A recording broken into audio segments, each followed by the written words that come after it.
SASDOவின் பிரதான செய்திகள். தலைப்புச் செய்திகள். போர்க்காலத்தை விட வன்முறை அதிகரித்துள்ளது, குற்றம் சுமத்தும் மொட்டு கட்சி. அரசாங்கம் அறிமுகப்படுத்தும் புதிய திட்டம். தென்மராட்சி பகுதியில் இளைஞன் மீது துப்பாக்கிச் சூடு, விசாரணை தீவிரம்.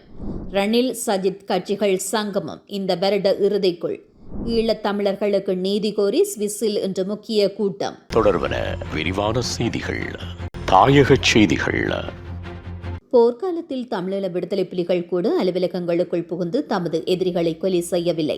போர்க்காலத்தை விடவும் தற்போது பயங்கரமான சூழ்நிலை ஏற்பட்டுள்ளது என்று ஸ்ரீலங்கா பொதுஜன பெரமுன கட்சியின் பொதுச் செயலாளர் சாகர காரியவசம் தெரிவித்துள்ளார்.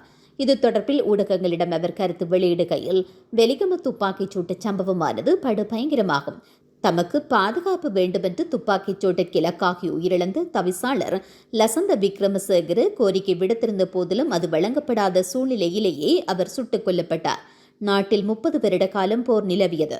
இந்த காலப்பகுதியில் விடுதலை புலிகள் கூட இவ்வாறு அச்சமின்றி அலுவலகங்களுக்குள் புகுந்து தமது எதிரிகளை கொல்லவில்லை. ஆனால் JVP ஆட்சியின் கீழ் அவ்வாறானதொரு நிலை ஏற்பட்டுள்ளது. இது ஜனநாயகத்திற்கு பாரிய அச்சுறுத்தலாகும்.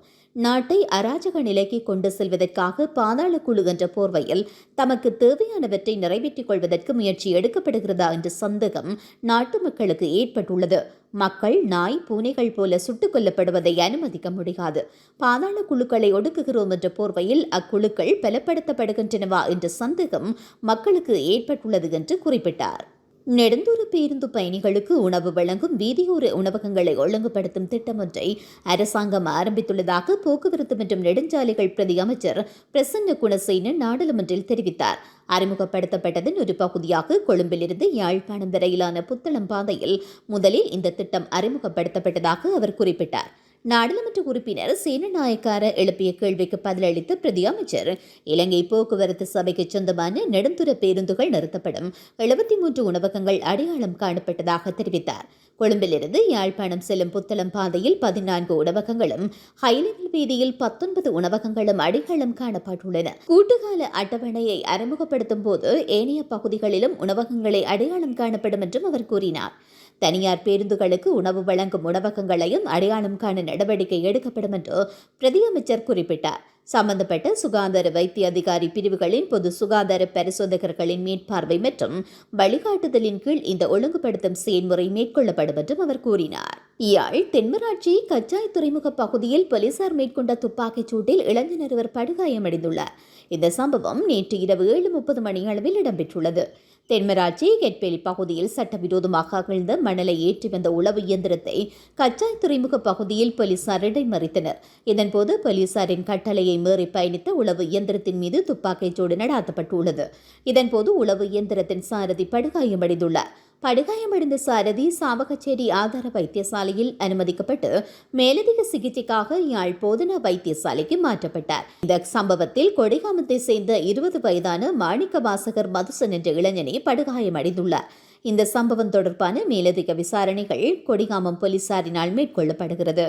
ஐக்கிய தேசிய கட்சி மற்றும் ஐக்கிய மக்கள் சக்தி என்பவற்றை ஒன்றிணைப்பதற்குரிய முயற்சி இந்த வருடத்திற்குள் வெற்றியளிக்கும் என்று எதிர்பார்க்கிறோம் என்று ஐக்கிய தேசிய கட்சியின் பொதுச் செயலாளரும் முன்னாள் அமைச்சருமான தலத அத்துக்குரல தெரிவித்துள்ளார். இது தொடர்பில் ஊடகங்களிடம் கருத்து வெளியிடுகையில், தேசிய மக்கள் சக்திக்கு வாக்களிக்காதவர்களில் 50% தற்போது தமது முடிவை மாற்றிக் கொண்டுள்ளனர். எதிர்காலத்தில் இந்த எண்ணிக்கை அதிகரிக்கக்கூடும். ஐக்கிய தேசிய கட்சி மற்றும் ஐக்கிய மக்கள் சக்தி சங்கமம் இந்த வருடத்திற்குள் வெற்றியளிக்கும் என எதிர்பார்க்கிறோம். 2022 நாடாளுமன்றத்தை கொளுத்துவதற்கு வந்த நபர்களுக்கு எதிராக அப்போதைய ஜனாதிபதி ரணில் விக்ரமசிங்க நடவடிக்கை எடுத்திருக்க வேண்டும் என்றும் குறிப்பிட்டார். உலகச் செய்திகள். சுவிட்சர்லாந்தின் சோசலிச ஜனநாயக கட்சியின் பொதுக்கூட்டத்தில் ஈழத்தமிழர்களுக்கு நீதி கோரி விவாதிக்கப்பட உள்ளது. இது தொடர்பில் வெளியான அறிக்கையில், நமது ஈழத்தமிழர்களின் வரலாறு இரத்தத்தால் எழுதப்பட்டது. என்றைக்கும் அது மறைக்கப்பட வேண்டியது அல்ல, நீதிக்கு வழிகாட்ட வேண்டியது. அதற்காகவே இந்த கோரிக்கைகளை முன்வைக்கிறோம். 2009ஆம் ஆண்டு இலங்கையில் ஈழத்தமிழர்களுக்கு எதிராக நிகழ்த்தப்பட்ட போர்க்குற்றங்களையும் திட்டமிட்ட இனப்படுகொலையையும் சர்வதேச நாடுகள் பார்த்தும் பேச மறுக்கும் கொடூரங்களாகவே உள்ளன. 16 வருடங்களாகியும் இன்று வரை எமது மக்களுக்கு எந்தவொரு நீதியும் கிடைக்கவில்லை என்பதே கவலைக்குரிய உண்மை. ஆகவே இந்த வலியை தினமும் மனதில் சுமந்து வாழும் நாம் இனியும் மௌனமாய் இருக்கக்கூடாது. எங்கள் குரல் சர்வதேச அரங்கில் ஒலிக்க வேண்டும் என்ற நோக்கத்துடன் சுவிட்சர்லாந்தின் சோசலிச ஜனநாயக கட்சியின் அடுத்த பொதுக்கூட்டத்தில் விவாதிக்கப்பட வேண்டிய ஒரு முக்கிய தீர்மானத்தை எங்கள் குழு அதிகாரப்பூர்வமாக சமர்ப்பித்துள்ளது. இந்த தீர்மானம் மனித உரிமைகள் மற்றும் நீதி என்ற கொள்கைகளை அடிப்படையாக கொண்டு 2009 ஆண்டு இலங்கையில் தமிழ் மக்களுக்கு எதிராக இடம்பெற்ற போர்க்குற்றங்கள் மற்றும் மனிதுரிமை மீறல்கள் தொடர்பாக சுவிட்சர்லாந்து அரசு ஒரு தெளிவான நிலைப்பாட்டை எடுக்க வேண்டும் என வலியுறுத்துகிறது. மேலும் அந்த நிலைப்பாட்டை நடைமுறைப்படுத்த தேவையான நடவடிக்கைகளை மேற்கொள்ள வேண்டும் என்றும் கோருகிறது என குறிப்பிடப்பட்டுள்ளது. மீண்டும் தலைப்புச் செய்திகள். போர்க்காலத்தை விட வன்முறை அதிகரித்துள்ளது. குற்றம் சுமத்தும் மொட்டு கட்சி. அரசாங்கம் அறிமுகப்படுத்தும் புதிய திட்டம். தென்மராட்சி பகுதியில் இளைஞன் மீது துப்பாக்கிச் சூடு. விசாரணை தீவிரம். ரணில் சஜித் கட்சிகள் சங்கமம் இந்த வருட இறுதிக்குள். ஈழத்தமிழர்களுக்கு நீதி கோரி சுவிஸில் இன்று முக்கிய கூட்டம்.